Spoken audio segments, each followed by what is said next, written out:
We are the Church of the Good Shepherd, CGS Philippines, and you are welcome. We invite you to like, share, and engage with our live stream. Calling all disciples, let us grow together. Join our online classes and learn how to live and engage in our life class process. To all potential leaders of Christ, get involved in our School of Leaders 1, 2, and 3. Prayer is our weapon. Be part of our daily morning prayer every day at 5 o'clock. Corporate morning prayer via Zoom every first Friday of the month. In-person corporate prayer every last Monday of the month. Leaders of this generation, engage in our leaders meeting with our senior pastor, Pastor Rami Hinares Jr., every Tuesday at 7 p.m. Indeed, we are unstoppable, and the church is getting bigger. Again, we are the CGS Philippines, and we have the vision.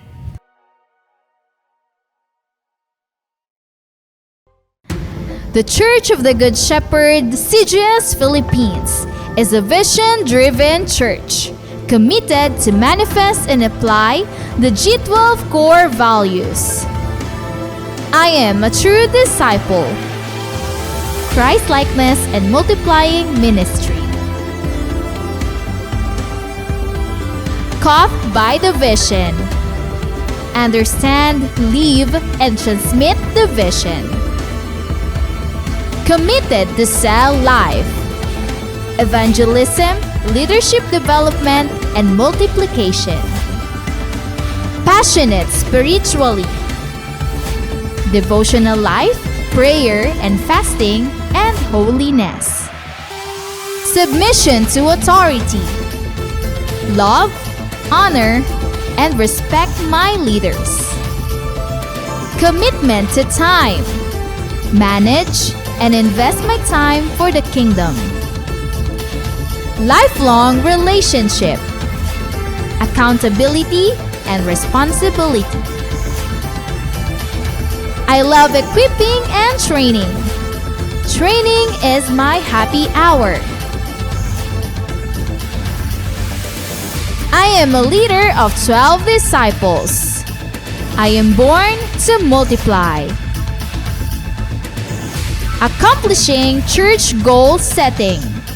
I support, help, and fulfill the goals. I want to see my church grow. Pray, work, and invest. The importance of young people. I will prepare the next generation.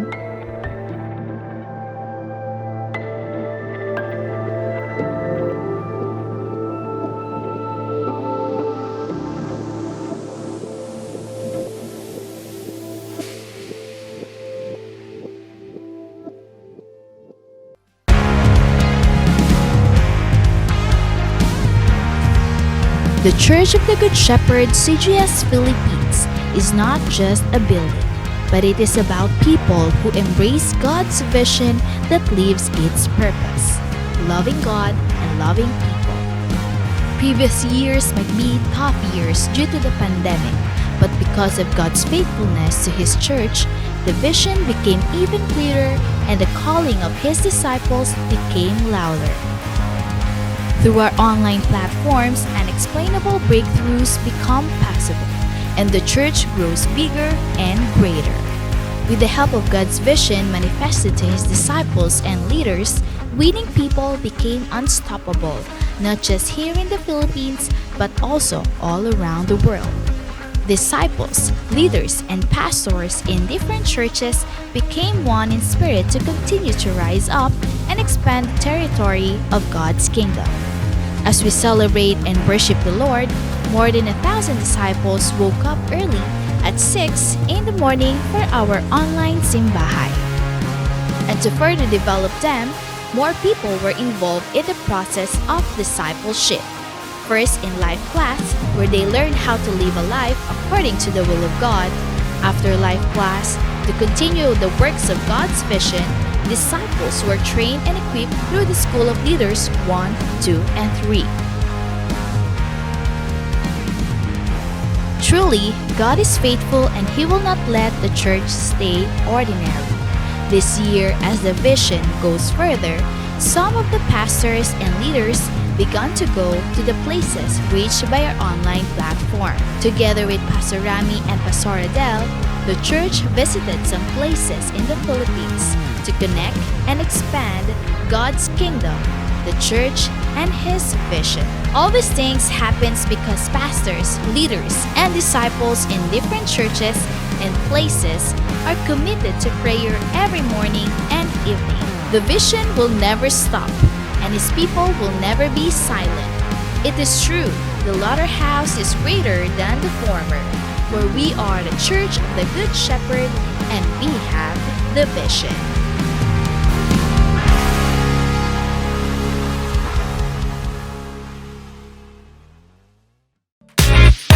We are the Church of the Good Shepherd, CGS Philippines, and you are welcome. We invite you to like, share, and engage with our live stream. Calling all disciples, let us grow together. Join our online classes and learn how to live and engage in our life class process. To all potential leaders of Christ, get involved in our School of Leaders 1, 2, and 3. Prayer is our weapon. Be part of our daily morning prayer every day at 5 o'clock. Corporate morning prayer via Zoom every first Friday of the month. In-person corporate prayer every last Monday of the month.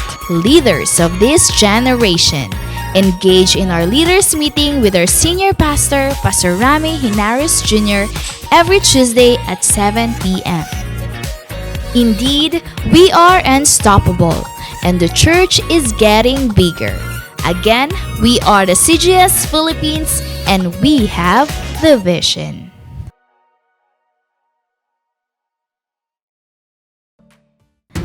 The Church of the Good Shepherd, CGS Philippines, is a vision-driven church committed to manifest and apply the G12 core values. I am a true disciple. Christ-likeness and multiplying ministry. Caught by the vision. Understand, live, and transmit the vision. Committed to sell life. Evangelism, leadership development, and multiplication. Passionate spiritually. Devotional life, prayer and fasting, and holiness. Submission to authority. Love, honor, and respect my leaders. Commitment to time.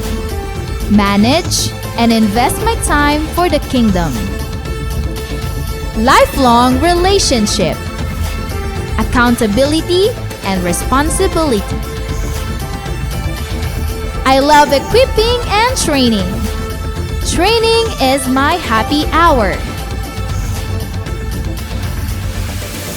I am a leader of 12 disciples. I am born to multiply. Accomplishing church goal setting. I support, help, and fulfill the goals. I want to see my church grow. Pray, work, and invest.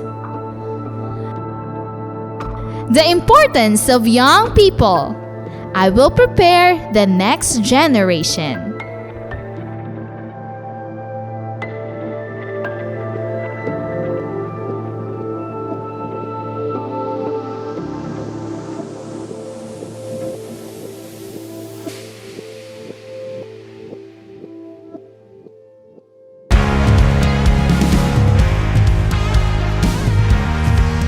The Church of the Good Shepherd, CGS Philippines, is not just a building, but it is about people who embrace God's vision that lives its purpose, loving God and loving people.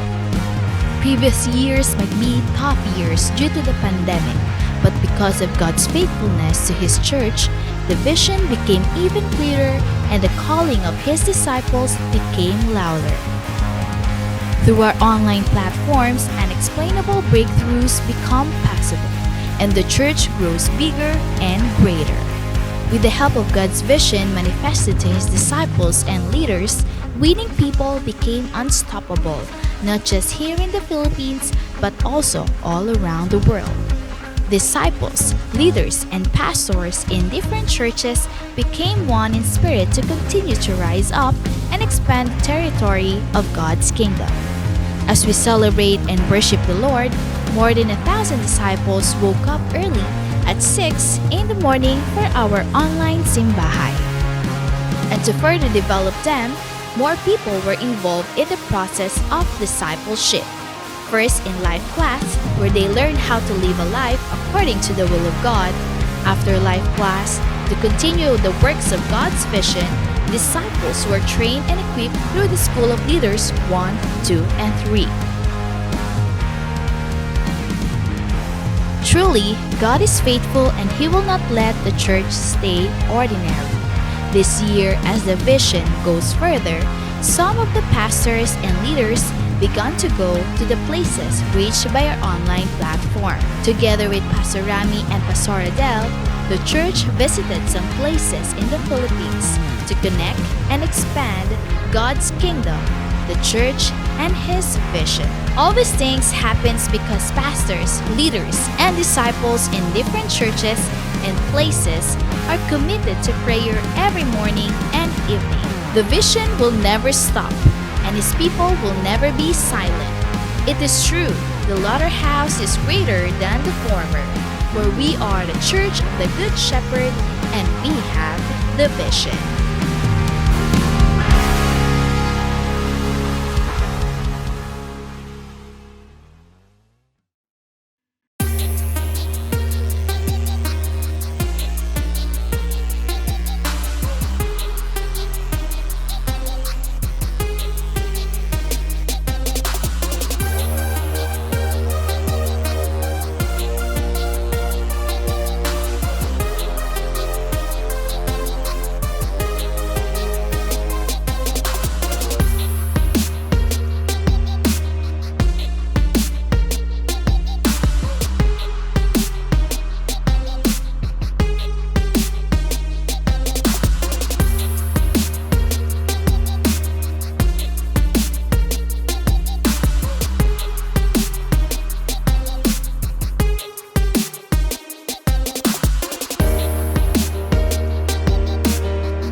Magandang umaga muli sa ating lahat at welcome sa ating morning simbahay.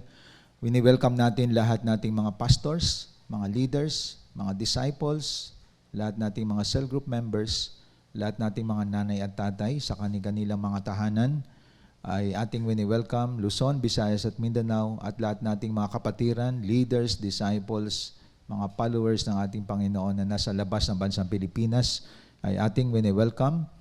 At isang karangalan muli na bigyan natin ng pagsamba ang ating Diyos na buhay kahit na tayo nasa online platform because we believe God is Spirit at kahit saang dako man tayo, kaya niyang ipunin ang kanyang mga tupa at sabay-sabay siya na sambahin dito sa online platform at pakinggan ang kanyang mga salita. Kaya welcome po sa lahat na nandito sa ating pagsamba sa Diyos dito sa ating online platform. At ang lahat ng ito ay galaw ng Panginoon sa ating buhay dahil maraming binago ng Diyos dito sa online. That is why we continue doing this, mga kapatid.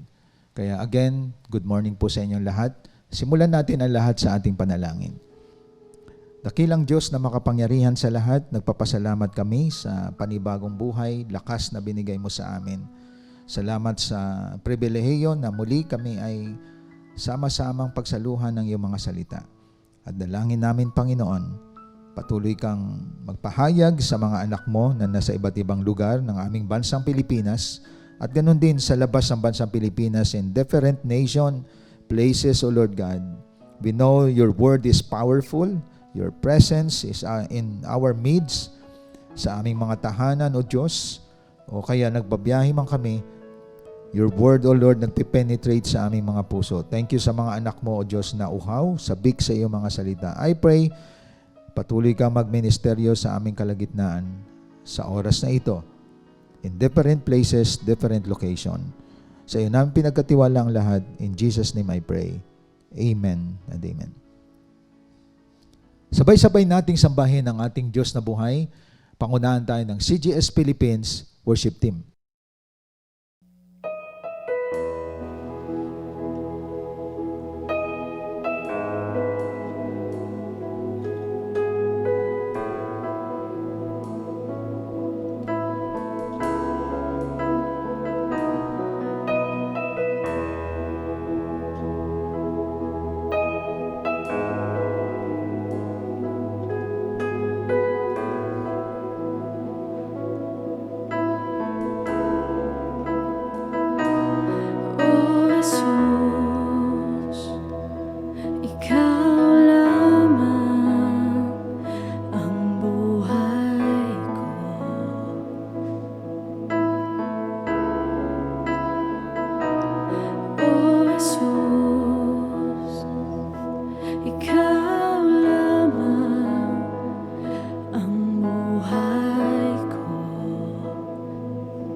kaligayahan ko, kaganapan ko, Jesus.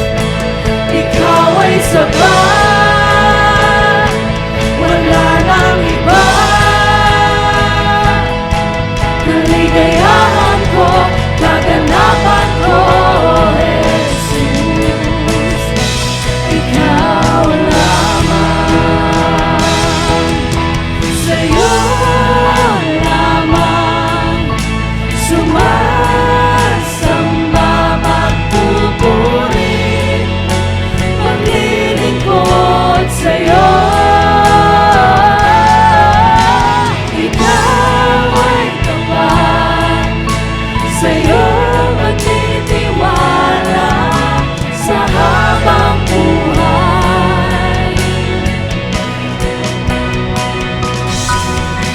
Sa'yo lamang sumasamba,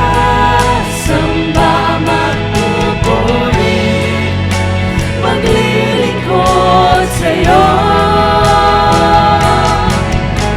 Ikaw ay tapat, sa'yo magtitiwala sa habang buhay. Oh, Jesus, ikaw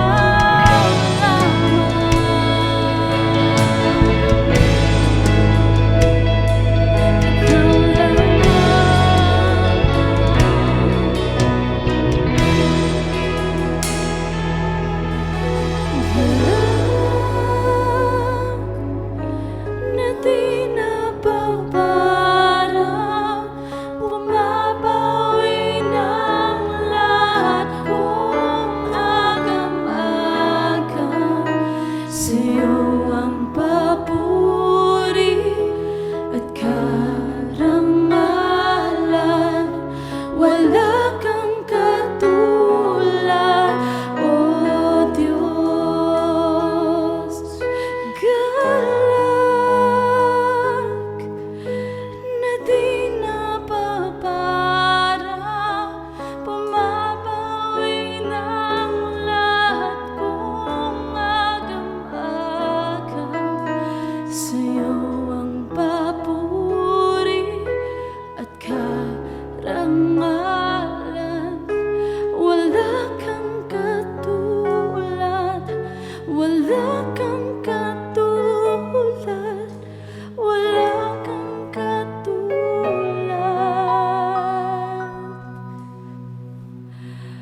O Diyos.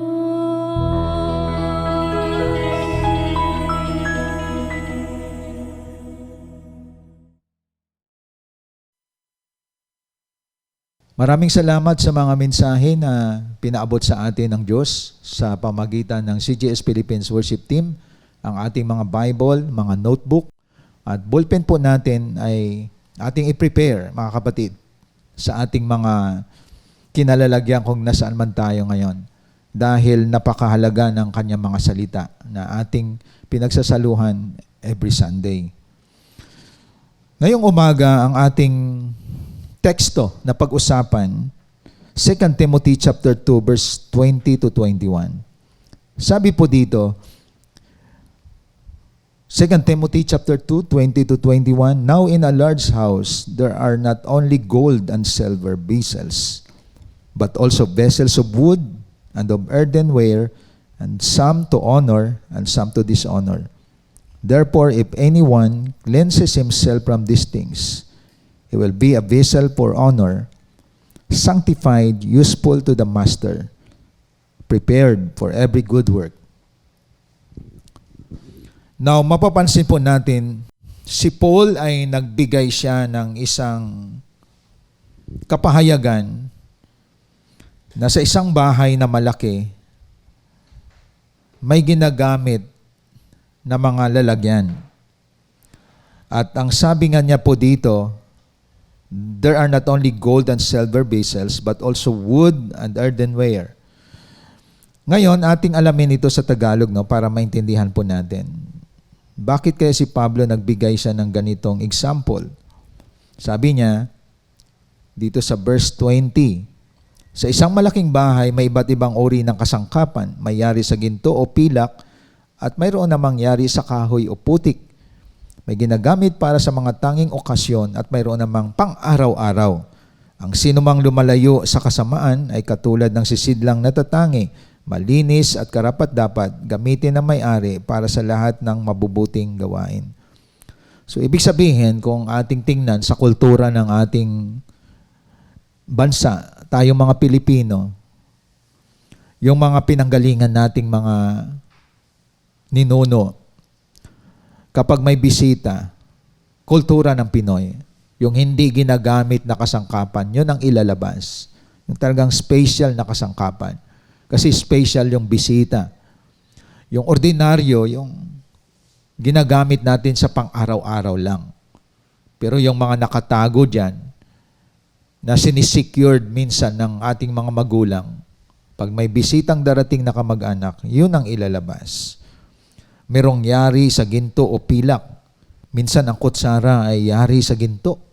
Tindi, no? Kumakain ng kutsara ay ginto. Pero pag ordinaryong kutsara lang. Now, ano ang lesson nito na binibigay sa atin? Kasi may sabi dito, may ginagamit sa isang okasyon na pang-araw-araw. Meron namang ginagamit na yari lang sa kahoy o putik. Now, may mensahe na nilalabas dito na sa buhay natin, dalawa lang ang nakikita sa isang tao. It's either isa ito or isa ito. Kasi dalawa nag-i-exist even sa church, even sa journey po natin. Kahit sa pamilya natin, kung saan ka nag-i-exist dyan, yun po tayo. Kaya ang ating paksa sa umagang ito yung pagtuunan natin. Asset, not a liability. Asset, not a liability. So sa dalawa na yan, either you are an asset person or a liability person.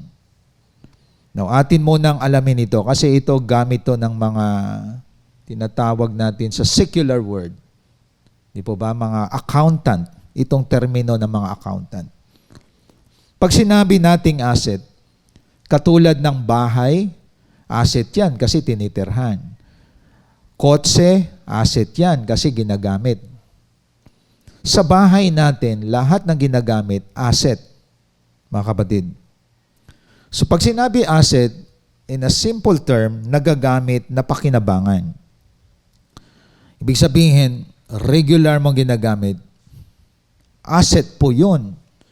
Halimbawa, araw-araw naman tayo kumakain. Yung mga plato, kutsara natin, tinidor, mga cups natin, baso, asset yan. Nagagamit mo siya eh.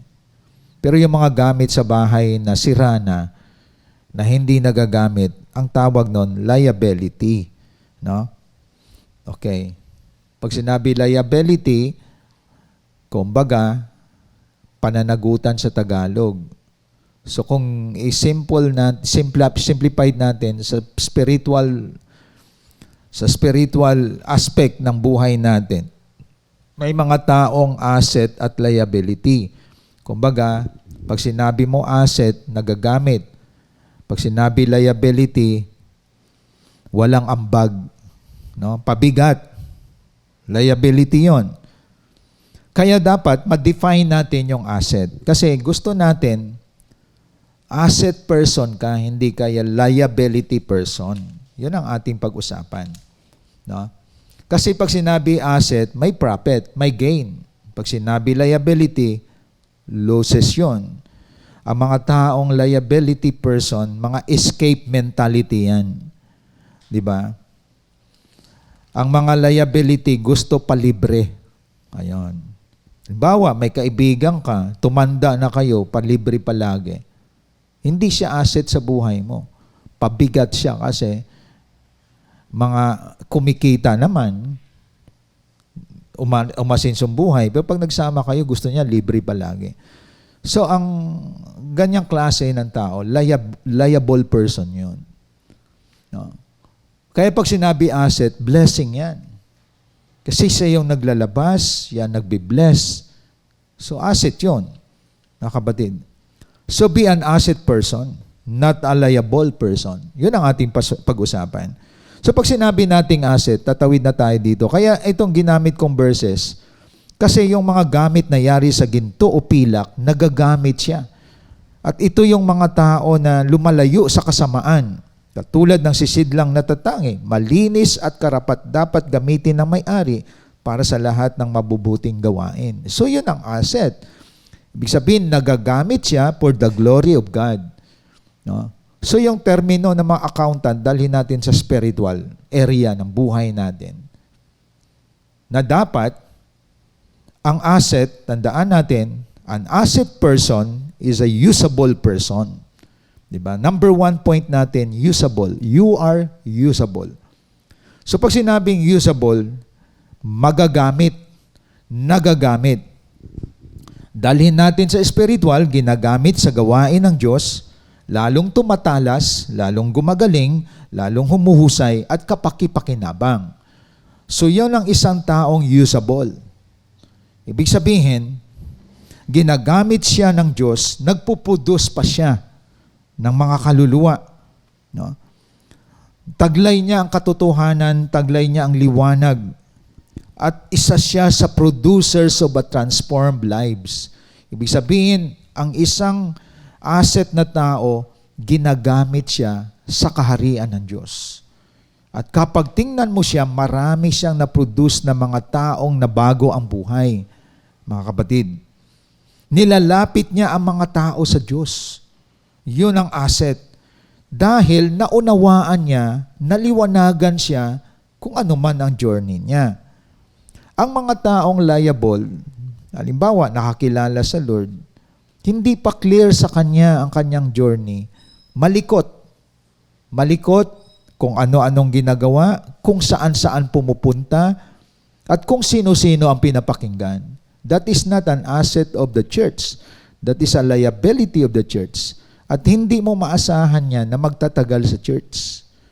Ang isang asset, pansinin ninyo, may loyalty, may commitment sa vision, sa Diyos, at sa church. Naintindihan niya kung ano ang kanyang pinaninindigan at kanyang ino-honor ang mga leader at the same time binabalyo niya kung saang pamilya sa belong to a certain church. Kaya mapapansin ninyo, di ba, sa mga church natin, andito yan, mga pastors, mga leaders, kung saang church man kayo, mapapansin ninyo, may mga tao talaga na hanggang mamatay nananatili sa church. Pero nagbubunga yan at nagpuproduce ng mga tao, mga disciple. Ang tawag noon, asset. Nakaranas na yan ng mga tinatawag na pagsubok, problema, mga iba-ibang circumstances sa buhay niya. Pero siya at ang pamilya niya nananatiling naging faithful sa Lord, sa church, nagpapatuloy at nagbubunga pa din kahit maraming pinagdaan ng problema. Ang tawag noon, asset. Pero yung taong liable, unstable yan. Kaya nga, liable, ibig sabihin, hindi mo maasahan. No? Nagbabago ang ugali, nagbabago ang pananaw. Wala siyang permanent, stable mindset. Pero isang tao na nakilala niya ng lubos ang Panginoon, permanent yan. Hindi mo na matatanggal yan. Hindi na mawawala yan. At manganganak yan ng mga kaluluwa. At siya ang tinatawag asset of the church. Yun ang ibig sabihin. Usable siya. Di ba? Kaya pansinin po ninyo, mga kapatid, may mga gamit tayo sa bahay na talagang ang tibay. No? Ang tibay. May merong siyang kalidad. Na kahit nasira ng mga gamit, yun ay nananatili pa rin matibay. Hanggang sa inabutan na ng next generation, ang gamit mo, nandyan pa din. So, ang tawag noon, asset. So, may mga gamit tayo na disposable. Ayan, that is liability. So, may mga taong ang larawan niya, pang-disposable siya. Kasi pag sinabi disposable, mahina, marupok. Di ba? Madali mo i-cramps, di ba? Madali siyang masira. That is not asset, mga kapatid. That is disposable things. At may mga taong disposable person. Plastic, mga disposable yan. Pero may mga gamit ka na yari sa ginto. Tingnan ninyo, may mga rubber shoes ka na inabot na ng mga ilang taon, gas-gas na yung paa mo, ang rubber shoes mo hindi pa. Asset yun. No?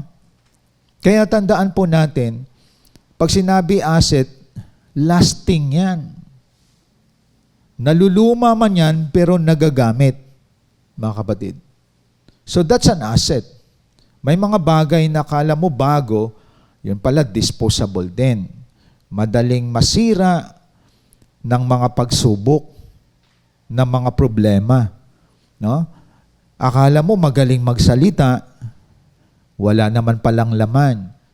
Kaya matatandaan natin, ganon din sa church. No? Makikita mo ang taong ito kapag tiningnan mo, may nakikita ko sa church, sa context ng CGS. Na-develop siya, nag-improve, namunga, lumago, ang daming pinagdaanan, pero stay put siya sa paglilingkod kay Lord. So kahit magkapamilya yan, may mga iba nagkapamilya, nagkaroon ng anak, nagpapatuloy pa din. So nakita ko iba nakapag-asawa, but still they are more fruitful and productive. May mga binata at dalaga, nakita mo ang journey nila, naging pagpapala ang buhay nila. So ang tawag doon mga kapatid, that is an asset person. An asset person ay usable person. Hindi siya nanonood lang. Hindi siya viewers. No, marami viewers dito sa atin. Ang asset talaga, tandaan natin, usable. Masipag siya even in online or face-to-face. Wala siya mga reasoning. Alam yung asset, hindi yan pala dahilan. Hindi yan pala excuse. Kasi naintindihan niya, ginagamit ako ng Diyos. Kaya ang asset person ay usable. At alam niyo ba pag sinabi usable, available yon.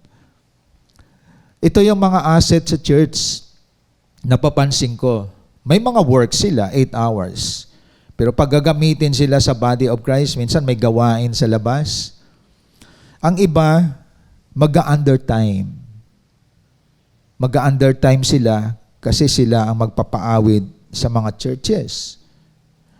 At minsan ang iba, kapag may mga, like for example, may coming encounter tayo, 3 days yan, ang iba mag-absent sa kanilang work. So sinasacrifice nila yon dahil sa kanilang mga alagang mga tao. Ayun. So hindi nila iniisip na mabawasan sila ng sweldo, hindi nila iniisip na matanggal sila. Kasi makita mo yung lalim ng taong yan, available siya. So ang isang usable person ay available person. Siya ang nag-a-adjust. At karangalan para sa kanya ang maglingkod sa Diyos. Yan ang mga usable person. Ibig sabihin, available sila anytime. Wala kang makikita, bihira kang makakita sa church na ganyan. May mga, sa tagal ko ng pagpapastor, nakita kong iba, ay may trabaho ako eh. Baka magalit ang boss ko. Medyo hindi pa ganun kasulit yon. Takot mawala sa work. Pasensya na, may pinapakain ako sa pamilya ko. No, baka magalit ang boss ko. Pero ang iba, kapag may mga mission kaming lakad, absent yun, minsan 1 linggo, 5 araw. Pagbalik, andyan pa rin siya sa work. Kasi may favor ang Lord sa kanya. Yung iba, pinoprotektahan nila ang company at ang parang, hindi ako pwede dyan. Hindi ako pwede sa encounter, hindi ako pwede sa mga mentoring. Magagalit ang boss ko. Yun pang natanggal sa work. So makikita natin mga kapatid, dapat you can define yourself. Are you an asset or liability in the church? Kapag asset ka sa church, productive ka, fruitful ka, at the same time, may meeting, you are willing to make absent. Minsan sa church biglaang may meeting, may magpapaalam, may work kasi ako eh. Leader yan. Di ba? Saan ka nakakita? Leader ka. Pero dami mo absent. Pinaglalaban mo halimbawa ang company, tama naman yon.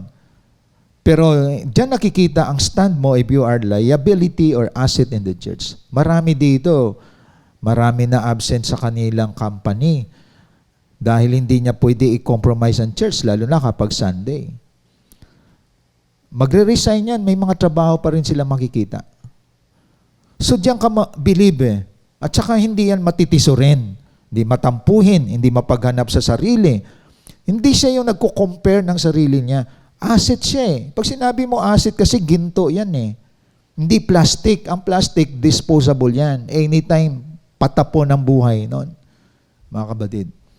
Kaya tandaan natin, ang isang taong asset, usable, at pagiging usable niya, available siya kahit may work yan. Every day may work siya from Monday to Saturday. Pag sinabi, may gawain tayo, may mentoring tayo, gagamitin kayo. Opo, pastor. Hindi nagsasabi, ay, mababangga yung trabaho. Ay, may pasok ako. Ay, may tatapusin akong thesis. Ay, may maraming. Alam mo, pag hindi asset talaga, anytime yan. Ano yan mga kapatid? Hindi yan strong. No? Kaya ang isang tao, tandaan natin na usable, always available. Karangalan na ginagamit siya at siya nag-a-adjust.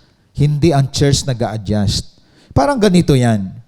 May kausap akong pastor, sabi niya, paano ginawa ng CGS Philippines to? Sa tagal ninyo, bakit malaki kayo, lumaki kayo from maliit malaki? Ang sabi ko sa kanya, alam mo, kailangan lang yan na ang mga tao baguhin ang mindset, turuan. Saan ka nakakita, no? Alas 6 ng umaga, online. Na-disiplina ang mga disciple. Maaga nagigising, nag-aayos.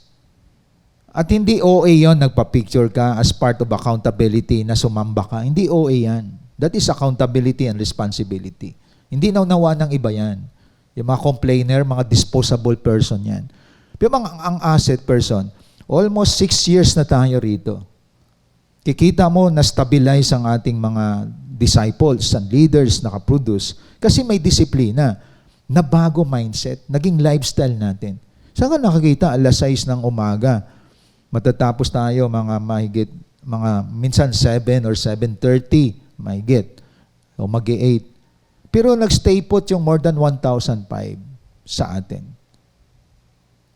Bakit? Nagawa nilang kultura yon? Kasi mga disciple na naintindihan nila, binago ako, magbabago ako ng buhay, inaayos ako, mag-aayos ako ng buhay, may taong nagme-mentor sa akin, at ito nagagamit ko rin sa pamilya ko, sa trabaho ko sa labas. Yan ang mga asset na tao. So hindi sila pang isang taon lang, pang forever ang mga taong yan. Alam nilang tayo nila, pero yung mga tao na unstable ang utak, unstable pa rin ang puso, yung may hinahanap pa rin, ang masaklap, pati sarili niya, hindi niya makita. No? Hinahanap niya pa rin sarili niya eh. Kahit leader yan, pwedeng mawala. Pero yung mga taong asset sa church, nagbubunga yan, mga kapatid. So sila yung mga tinatawag nating mga usable. Katulad ni Isaiah chapter 6 verse 8, di ba? Tingnan natin ang verse nito sa number 1 natin. Si Isaiah, isa siya sa mga asset. Tingnan sa Isaiah chapter 6 verse 8. Sabi dito, at narinig ko ang tinig ni Yahweh na nagsasabi, sino ang aking ipadadala? Sino magpapahayag para sa atin? Sumagot ako, narito po ako, ang inyong sugo. Here am I, send me Lord. Ito yung mga available people. Kaya si Isaiah, isa siya sa mga pinili, tinawag ng Lord, here am I, send me. Yun ang asset. Si Moses, bago sumunod sa Lord, pahirapan pa eh. Lord, maiksi dila ako, utal ako, Lord eh. Nagalit si Lord. Sino ba gumawa ng dila? Diba? Bago tayo sumunod minsan, may mga dami pa tayong mga reason. Pero si Isaiah, iba siya. Here am I, Lord. Send me. Ibig sabihin, usable person yan. Ibig sabihin, available person yan. Kaya, red flag na yan kung may mga primary kayo, leader kayo, disciple kayo, o kaya may mga cell members kayo. Hindi ako makakadalo eh. Paglulutuan ko pa yung my loving husband. At the same time, hindi ako makakadalo, dumating galing abroad ang aking parents o ang aking kaibigan. So, kaya niyang ibasura ang paglilingkod kay Lord dahil lang sa mga tao. Magagalit yung amo ko eh. Red flag na yon. Tapos wala sa meeting palagi. Pero humahawak ng gawain. That is not an asset. That is liability ng church. Ang asset talagang kita mo, pinangalagaan niya ang gawain ng Panginoon. So dapat makita natin ngayon, we need asset, not a liability. Kailangan natin ng mga usable people na available kay Lord. Ang church lumalago sa mga asset people, not sa mga liable people, mga pabigat, mga walang ambag, mga for the rest of their life, mga listener lamang sila, anytime kaya nilang umalis, hindi nagtatapos ng gawain. No? Sila yung mga puro simula lang. Kaya tandaan natin, ang nagpo-protect ng vision, ang mga pinaglalaban ang gawain ng Diyos. We produce quality disciple or leader, and that is an asset of the church. Ibig sabihin, mawalan man siya ng mga souls, umalis man, nagde-develop siya ng asset disciple. Napapakinabangan. So number 2, tandaan natin, pag sinabi natin asset, you are usable. Pangalawa, you are valuable. Ibig sabihin, may value ka. No? Kaya ka tinawag na asset, you are valuable. Pag sinabing valuable, mahalaga. No? Sa binasa natin kanina doon, di ba? Sa 2 Timothy 2:21. Balikan po natin ang 2 Timothy 2:21. Anong sabi po dito? 2 Timothy chapter 2, verse 21. Ang sino mang lumalayo sa kasamaan ay katulad ng sisidlang natatangi, malinis, karapat-dapat gamitin ng may-ari para sa lahat ng mabubuting gawain. So tingnan ninyo mga kapatid, why you are valuable? Kasi lumalayo ka sa kasamaan eh. Ang Diyos ginagamit niya yung, kahit tayo, gusto niyo bang kumain sa plato na hindi hinugasan isang linggo? Tapos malansa, nakadikit pa yung mga kanin, hindi pa nasabunan. Tapos ang sarap pa ng pagkain mo, ng ulam mo. Di ba dugyot ang tawag doon? No, na kumain ka sa hindi malinis. Tapos yung baso, hindi hinugasan isang buwan. Grabe, di ba? Hindi mo gagamitin. Ikaw yung tao kasi, kahit lahat tayo, gusto natin ng malinis. Di lalo na ang Diyos. Gusto ng Diyos, ang ginagamit niya malinis. Valuable person yon. Hindi si Lord naglilinis, hindi si Lord gumagamit ng hindi malinis. That is why tinuturuan sa atin na we must live in holiness. Layuan natin ang kasalanan. Ito sasabi, lumalayo sa kasamaan, isang sisidlang natatangi, malinis at karapat dapat gamitin ng may-ari para sa lahat ng mabubuting gawain. Kung tayo nga nandidiri tayo sa isang kutsara na hindi sinabunan malangsa, di ba? Lahat tayo gusto natin ng malinis. Kaya nga, cleanliness is next to godliness. Ayaw natin ng... Ikaw, gusto mo ba ang damit mo, sinusuot mo na amoy kilikili kasi hindi mo nilabhan? Isang linggo na yan, yun pa din ang suot mo. So gusto natin ng malinis. Si Lord, lalo na siya, banal siya. Ayaw niyang ginagamit niya, gumagawa pa rin ng kasalanan. Ayaw ni Lord na ang ginagamit niya, nagagamit pero madumi pa rin. No? Sinungaling pa din, magnanakaw pa din, manluloko pa rin.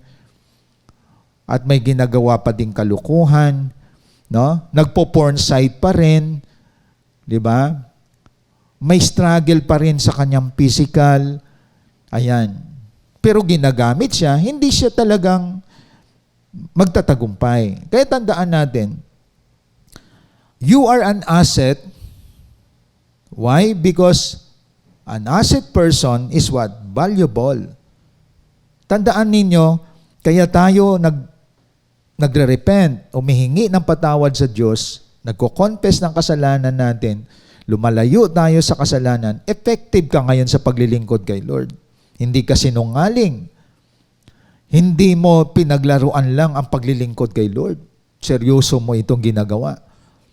Talagang niluluhod mo ito. Nagdi-devotion ka kay Lord. Diba? So hindi to secular work. Hindi to secular work. We are working in spiritual. And our master is divine. That is why we work together, but we live a sanctified life. Isang buhay na lumalayo tayo sa kasama. Kaya we don't perform. Hindi tayo yung tipo. Hindi ito isang secular work na nagpapagalingan. Hindi. Ito ay pakumbabaan ito. Pagsunod sa Diyos. And we are not doing this just to compete other churches. So it is not a competition. It is not a performance ang ginagawa natin. We are doing this because we love God, we love people. Hindi paligsahan ang paglilingkod sa Diyos, mga kapatid. At tayo naging valuable before God kasi nilayuan mo yung kasalanan at ginagamit ka ngayon ng Panginoon. That is why you are effective, mga kapatid.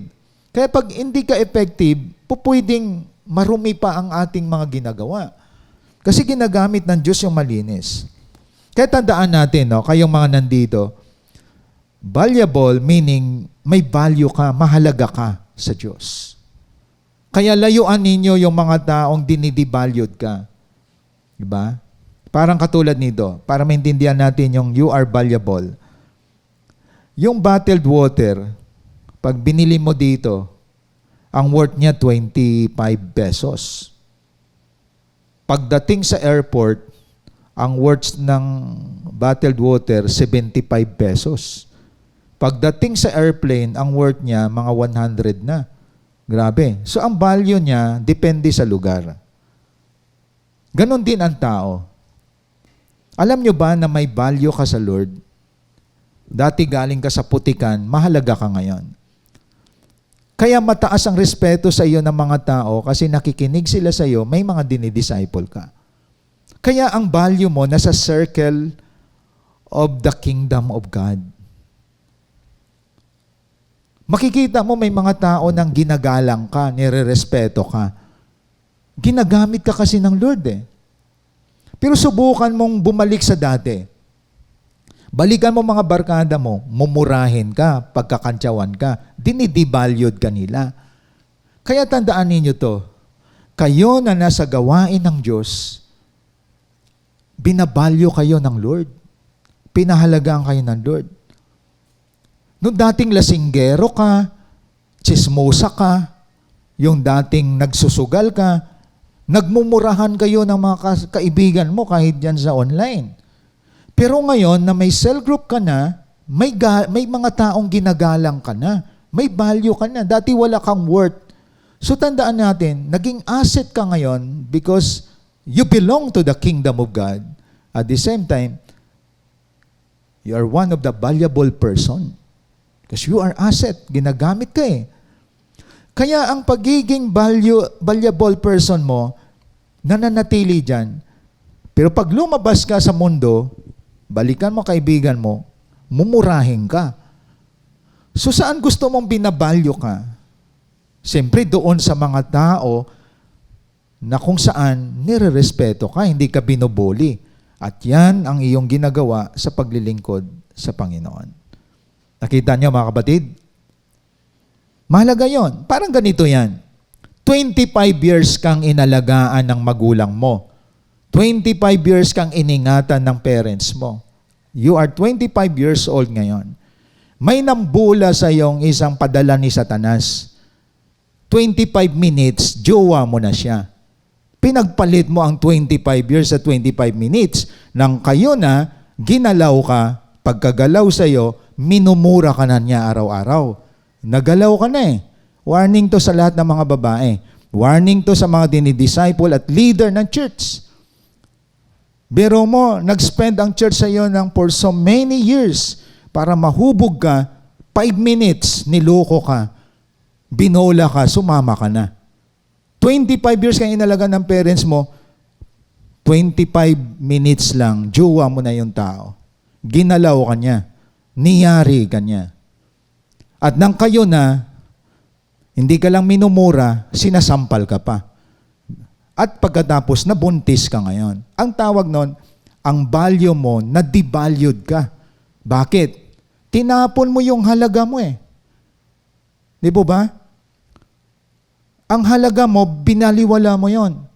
Kaya ang turing sa iyo ng mga taong walang Diyos, lalo na yung jowa mo, para ka na lang basura.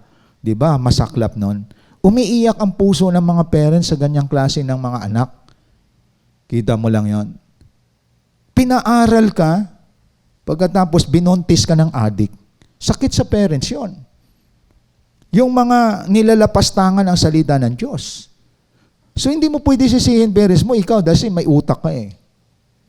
So tandaan natin, kapag sa church ka, sa cell group ka, sa circle ka ng mga spiritual person, you are valuable. Pero choice mo yon kapag lumayo ka, napunta ka sa mga, alam ninyo, si Satanas, mahusay yan, matamis magsalita. At si Satanas, hindi totoo yung may sungay. Attractive siya. Matamis magsalita yon. Kasi matatakot sa kanya kung pakita niyang sungay niya, tsaka yung pangil niya. Siyempre, gwapong lalaki yan.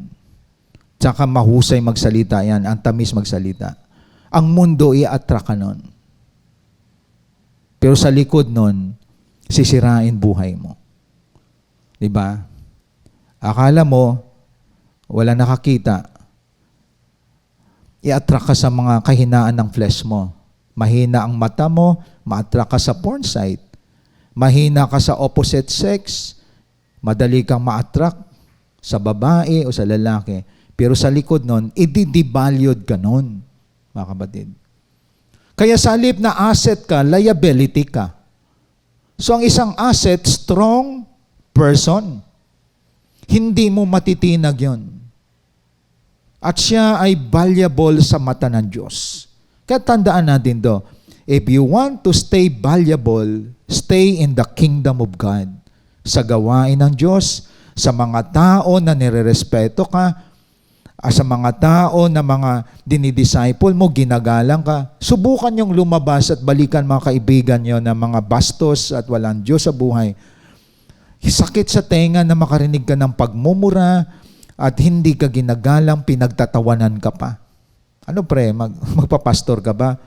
O ano na, magano ka ba, pastora ka ba? So ito yung mga tao na minsan, dapat silang dinadala mo, ikaw nadala sa kanila. Takot ka makantyawan, bumalik ka sa dati. Kaya nangyayari, naging devalued person ka. Pero tandaan natin, ang isang asset, pinoprotektahan niya yung kanyang value. Tandaan natin yung mga kapatid. Pinoprotektahan niya. At yun ang sinasabi sa 2 Timothy 2:21. You are a vessel for honor. Diba? So, ang asset, tandaan natin, ano yun? Precious yun sa mata ng Diyos. No? So, an asset person is valuable before God. Kapatid. Kaya, marami binoboli, marami parang ang tingin sa kapwa walang kwenta. That is the practices of the word. Diba? Ang mundo, ano ka, i-devalued ka ng mundo. Kahit sa mga work ninyo, palakasan, ano na lamang yan, no? Palakasan na lamang dyan ng ng sikmura, di ba? Sa secular world, mga kasama mo, kumbaga, hindi mo makikita dyan yung talagang binabalyo ka, bagkus binabagsak ka pa. Ayun. Pero sa gawain ng Lord, lalo na kung ikaw ang leader, ikaw ang discipler, respect is there. Kasi dala-dala mo si Lord. Ako, sasabihin ko sa inyo, mataas ang respeto ko sa mga naglilingkod sa Diyos.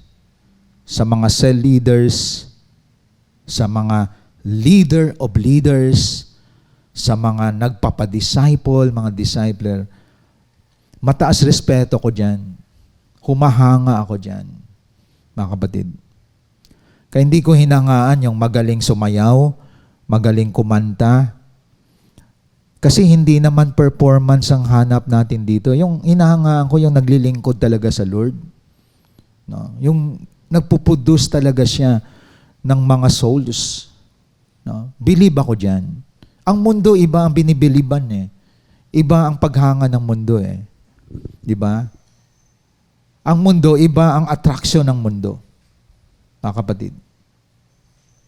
Pero sa Lord, kapag sa Panginoon ka, ang attraction mo sa mga tao na ginagamit, committed, may loyalty sa church, sa leader, at lalo siyang nagpuproduce ng mga tao. Kahanga-hanga yun. Eternal yun, mga kapatid. Ang mundo, ang paghanga ng mundo, nakatapos ka ng kolehiyo, meron kang isang negosyo, at the same time ay umuunlad na ang buhay mo materially. Ganon ang mundo pag humanga.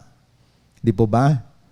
So, ang mundo humahanga kahit galing sa kurakot, pagnanakaw, ang pagyaman, no? Andun yung paghanga pa rin ng mundo. Titingnan ng mundo panlabas. Pero sa Lord, iba eh. Di ba? Hangaan mo, hindi siya napakayaman. Hindi ka naman napakayaman. Hindi naman yung mayamang-mayaman. Pero ginagamit ng Diyos, hindi naman kinukulang, hindi nagigikahos, pero nagpo-produce ng mga leaders and disciples. Saludo ako dyan. Yuko ang ulo ko sa ganyang klase ng mga tao. Ang tawag ko dyan, mga valuable people, asset. Asset yon. Kagamit-gamit eh sa gawain ng Panginoon. Kaya anong tawag dyan? Valuable person. Kaya huwag niyong hayaan, mga kapatid, na ang buhay mo nasa Diyos ka na, nirerespeto ka, at the same time, may mga taong ginagalang ka, ilang segundo lang nakinig ka sa isang tao at naakay ka pa. Di ba?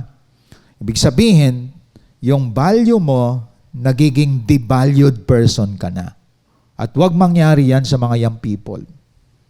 Ang mga young people, karamihan, nagiging batang ina. No? Batang-bata, nanay na. No? Kasi nabula, hindi pinaninindigan ang mga pangangaral na binigay sa kanya. Nahok ng kalaban. Kahit mga binata, maraming nahulog sa tukso. Tukso ng laman. Ayon. Kaya makikita mo, kapag nakita mo, ang buhay nagiging kawawa. Umaasa pa rin sa parents, pabigat pa rin sa magulang, hindi pa natulungan ng magulang, burden pa ng parents. Anong tawag doon? Liability, not an asset. Sa church ganun din, sa halip na magamit, sinisiraan pa ang church. Ang tawag noon, liable person. Pabigat. Kaya tandaan natin, huwag mangyari na tayo ay isang pabigat ng church. Tayo dapat isa sa mga valuable person na ginagamit. Mataas ang value mo, matindi ka pagdating sa paglilingkod mo sa Panginoon. Kaya naway makita ninyo ngayon ang difference nito. Na matanong nyo sarili nyo, asset ba ako ng church? O ako isa sa mga liability ng church? Problema ba ako? Pabigat ba ako ng leader ko? O isa ako sa mga tao na maituturing na may value, na iniingatan ko yung value na binigay sa akin? Mga kapatid. So second, nakita natin na ang asset person is valuable person. No? Number 3, tandaan po natin. Kaya tandaan natin, pag valuable ka, may kwenta ka. Hindi ka binabasura lamang. Mahalaga ka sa Diyos. Kaya kayong nagagamit ng Panginoon, mahalaga ka, may kwenta ka, precious ka sa Lord. Huwag mong hayaan na mahagip ka lang ng sino man. In a second, in a minute, nawala na yung value mo. No? The third, tandaan natin, Pag sinabi asset, ikaw yung a person, no? An asset person is profitable. 'Di ba? Profitable ka. No? Pag sinabi profitable, productive, kapaki-pakinabang, mapakinabangan. Ayon. Now, gusto ko makita sa inyo, may story akong sasabihin sa inyo dito. Profitable, kapaki-pakinabang.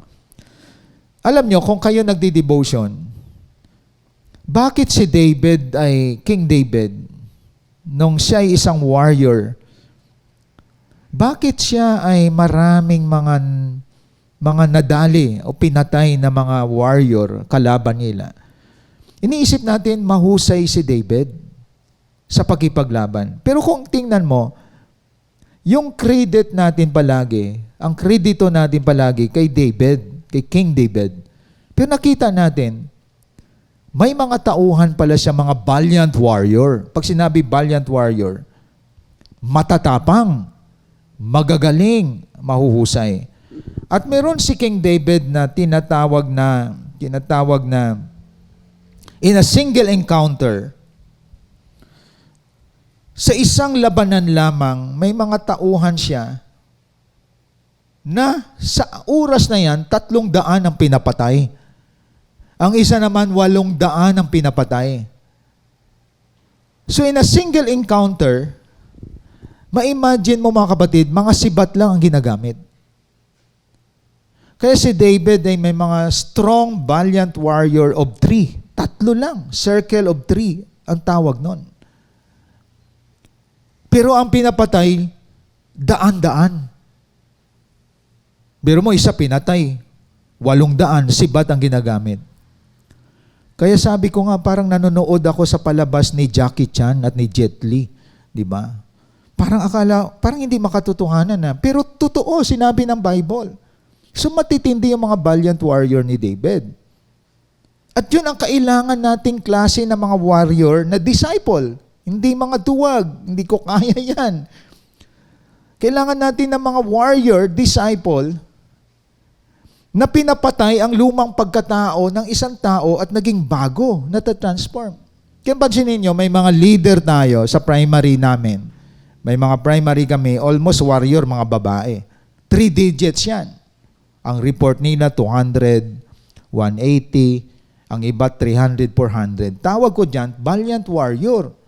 Maraming pinatay na lumang pagkatao, naging bago na dahil kay Kristo. In literal, kung tingnan mo, sa panahon ni David, may mga circle of 3 siya. Kung bakit 1,000 ang napatay nila in a single encounter. Matatapang. So tingnan natin, pakita ko sa inyo, kung nagbabasa kayo sa ating mga devotion, tingnan natin muna sa 2 Samuel 23 verse 8. No? 2 Samuel 23 verse 8. Nahagip nyo ba ito sa devotion ninyo? Masabi mo sa barilan lang, parang kung barilan, kung may baril noon, maintindihan mo, 800 ang pinatay. Pero isang sibat, nakapatay 800. No? 2 Samuel 23 verse 8. So walang sinabi dito yung may mga baril, di ba? Ito sibat lang. Kakaiba yan, 23 verse 8. Ito sabi dito. Iwan ko kung napansin nyo to. 2 Samuel 23 verse 8. Ito ang mga pangalan ng mga magigiting nakawal ni David. Ang unay si Yusib Basibet na taga Takimon. Siya ang pinuno ng pangkat na kung tawagay ang 3. Sa isang labanan, nakapatay siya ng 800 kalaban sa pamagitan lamang ng kanyang sibat. Imagine that mga kapatid. Biro mo, paikutan ka ng mga kalaban. Tapos 800 ang pinatay mo in a single encounter. Nakita nyo po mga kapatid?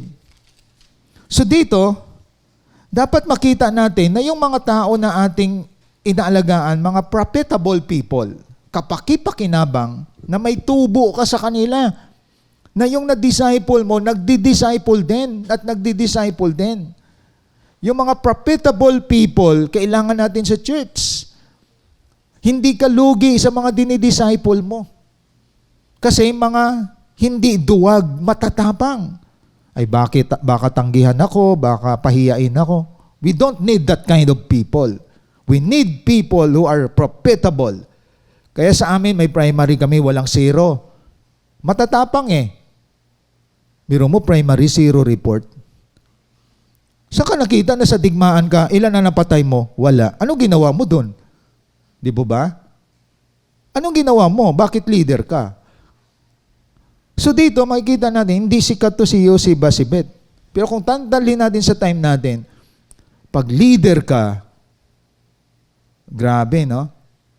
50 ang namatay ang lumang pagkatao, naging bagong pagkatao dahil kay Kristo, dahil sa tapang mo mag-share ng gospel. Di ba? And we need that kind of people sa church na profitable. Pangalawang warrior ni David. Sa 1 Chronicles 11:11, tingnan natin ha. 1 Chronicle, unang Chronica chapter 11, verse 11. No? Kaya like what I said, wala to sa pagalingan ng kanta. Wala to sa pagalingan ng performance.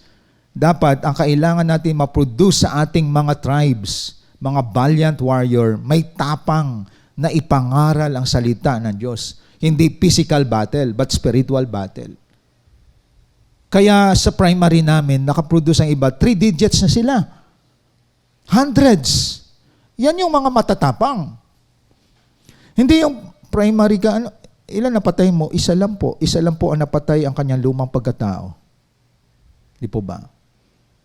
Sa time ni David, ito yung kanyang mga warrior. 800.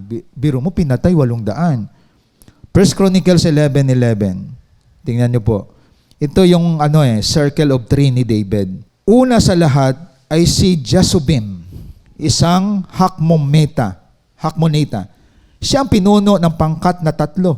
So may triad si David. May triad siya. Kahit nag-iisa, nakapatay siya ng 300 kaaway sa pamagitan lamang ng kanyang sibad.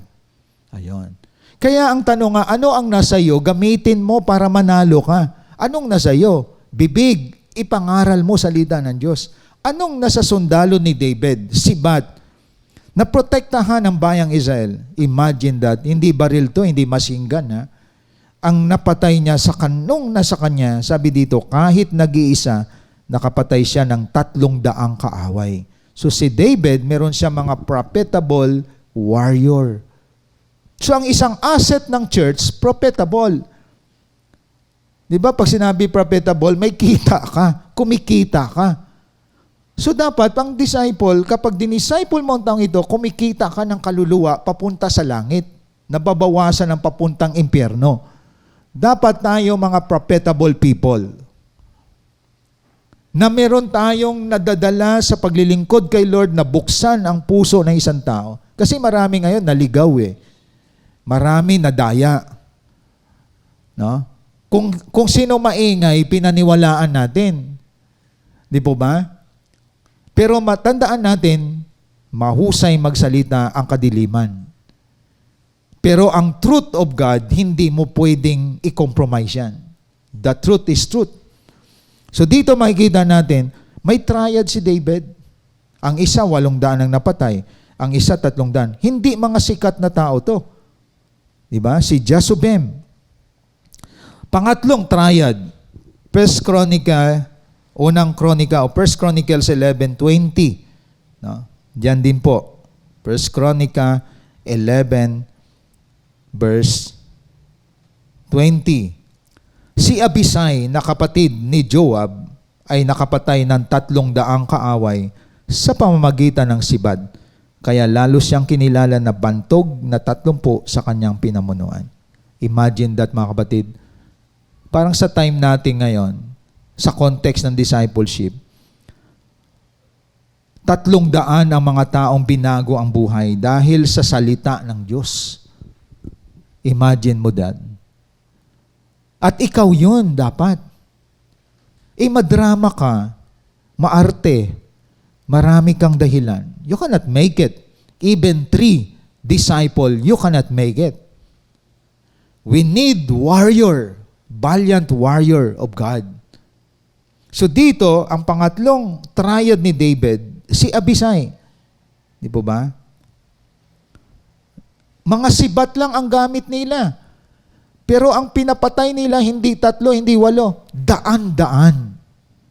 Kaya pag dinala natin sa time natin, anong sibat na dala mo ngayon? That is the Word of God. Di po ba? Kaya dito sa online, mga kapatid, napansin ko, ang salita ng Diyos katulad ng sibat. Nakakarating sa Luzon, Visayas, Mindanao, and all over the world. Mamamangha ka, maraming namatay ang lumang pagkatao at binago ng Diyos dito. Nakita niyo, mga kapatid? And we preserved 3,000 people because of that. Why? Dahil we dare it. We proclaim the Word of God with courage. Kaya wala yan sa online o mapaphysical ka man. We need valiant warrior disciple. Hindi mahiyain, hindi mahina ang loob, hindi madrama sa buhay, hindi past-looking, hindi nakatingin sa nakaraan. We need to produce more disciples and leaders nowadays. Ikaw, marami ka pang mga bulong-bulong dyan. Marami ka pang argument. Labanan na nga ngayon eh. Tapos pagdating sa reporting, ilan ang nadali mo? At 3, nabawasan ng 2. Ilan ang nadali mong kaluluwa na lumayo na sa kadiliman at lumapit kay Lord? Kaya dapat sa atin nakikita ang tapang, mga kapatid, sa pangangaral na salita ng Diyos. Imagine mo yung triad ni David. 37 ang kanyang mga warrior na magigiting. Sa triad niya pa lang, more than 1,000 na ang napatay nila in a single encounter sa battle. Kaya ganun din sa time natin. Kung mga duwag ang ating mga nailapit kay Lord na hindi natin ino-orient, wala silang malalapit din ng mga tao sa Panginoon. Kaya alam niyo nowadays, we are in spiritual battle. At yung mga disciple, dapat warrior tayo. Na hindi ka takot hiyain, hindi ka takot kantsawan, hindi ka takot na ibubuli. Sumusugod ka sa laban. Na ang gospel is a powerful word of God. It's the truth of the word. At hindi ka takot, mga kapatid. At ang tawag sa iyo, an asset person is profitable person. At yun ang dapat makita sa time natin ngayon. So naway ang mensaheng ito ay paalala sa ating lahat. Be an asset, not a liability. Kaya sa ating pagtatapos, an asset in the kingdom of God is a contributor to the advancement of God's kingdom. So pag asset ka ng church, you are a contributor upang ang gawain ng Diyos ay umaabante, lumalaki, lumalawak. Be an asset, not a liability. So before we close, mga kapatid, ating pakinggan ang mensahe na ibibigay sa atin ng CJS Philippines Worship Team.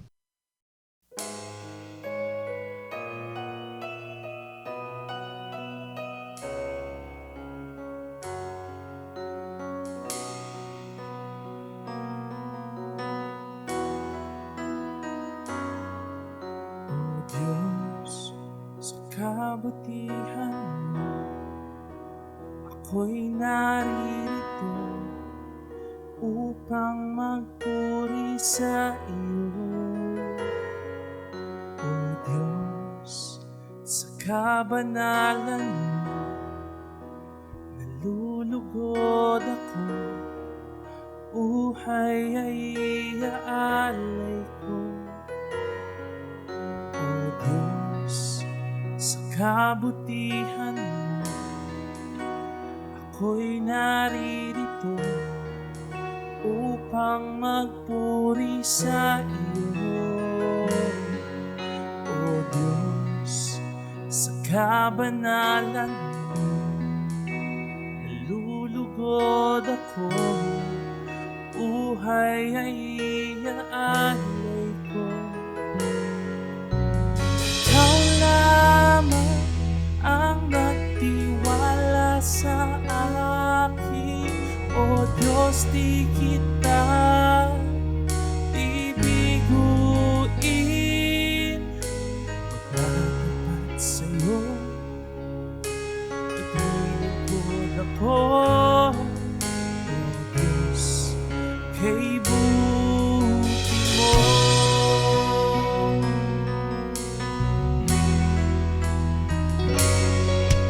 O Diyos, sa kabutihan mo, ako'y naririto upang magpuri sa iyo. O Diyos, sa kabanalan mo, nalulugod ako, buhay ay iaalay ko. Isa pa. O Diyos, sa kabutihan mo, ako'y naririto upang magpuri sa iyo. O Diyos, sa kabanalan mo, nalulugod ako, buhay ay iaalay ko. Ikaw lamang ang nagtiwala sa akin, O Diyos, di kita bibiguin. Magtatapat sa'yo, maglilingkod ako, O Diyos, kay buti mo.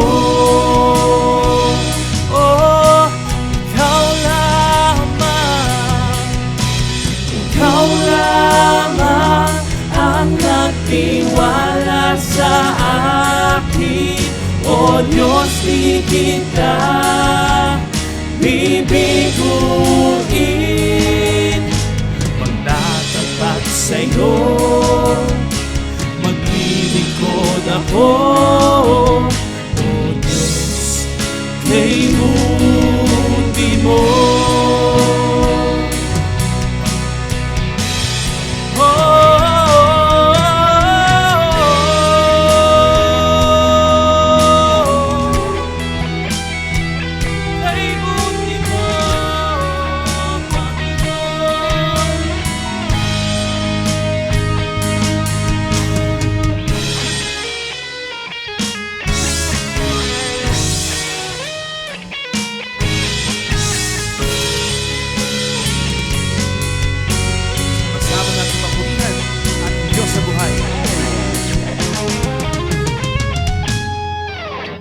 Ikaw lamang ang nagtiwala sa akin, O Diyos, di kita bibiguin.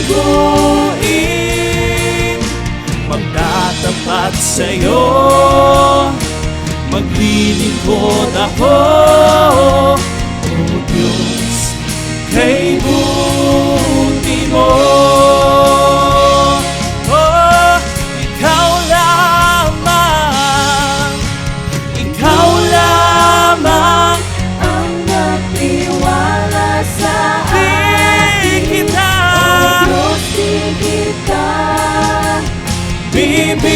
Bibiguin. Magtatapat sa'yo, maglilingkod ako, O Diyos, kay buti mo.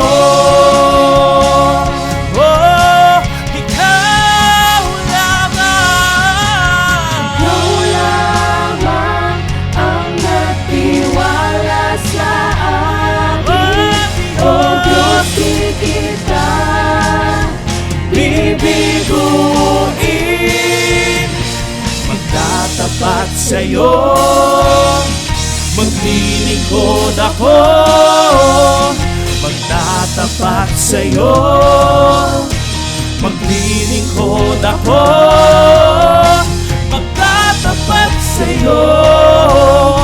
Maglilingkod ako, O Diyos, kay buti mo.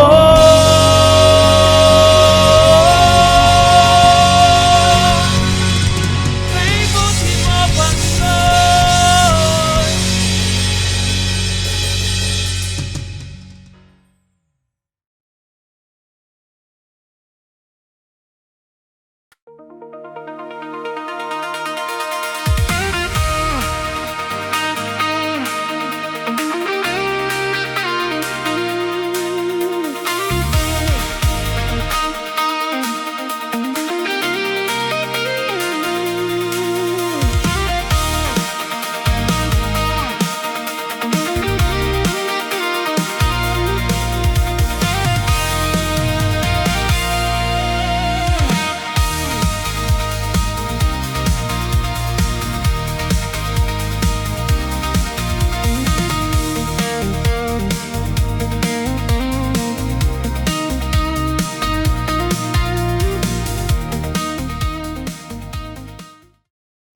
Before I close in prayer, gusto ko po lamang na bumati sa lahat ng mga mothers, sa mga nanay, sa mga mami, sa mga mama, ano man tawag nyo sa inyong mga mother.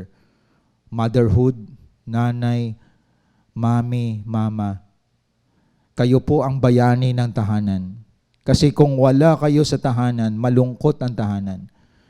Kung wala kayo sa bahay, magulo ang bahay. Kayo ang nagbibigay ng order, kaayusan sa inyong mga tahanan. And you are precious in the sight of God. Kaya sa lahat ng mga mothers, Happy Mother's Day. Mga nanay na nag-undergo ng discipleship at leadership.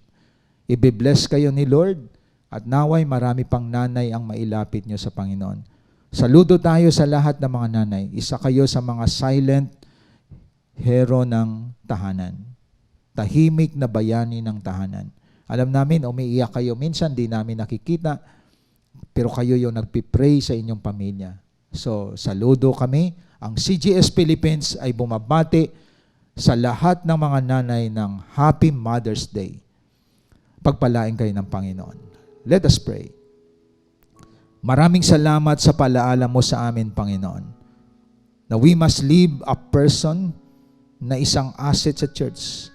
Kami yung mga asset people of God na makita sa amin, Panginoon, ang pagiging usable.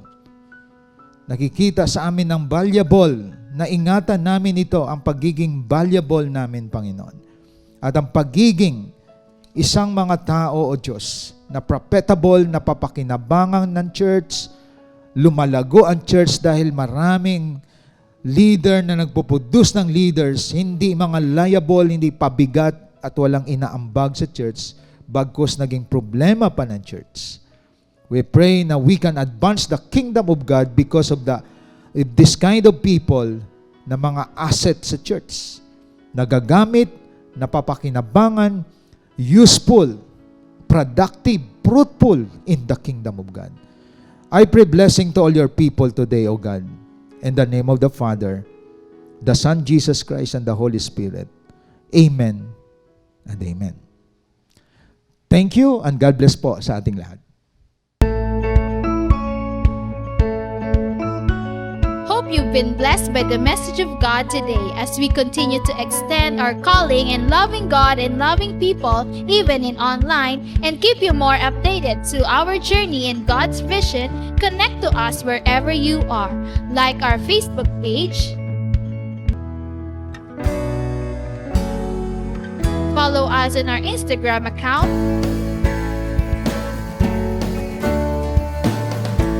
And subscribe to our YouTube channel.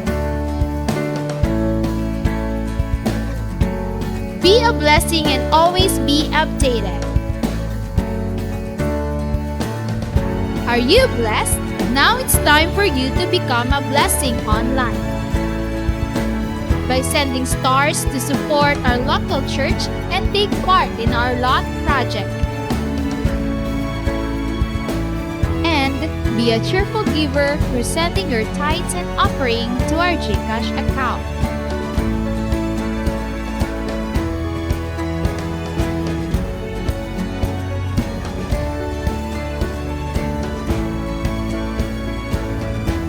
See you on our next online worship. Thank you and God bless.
Let's go.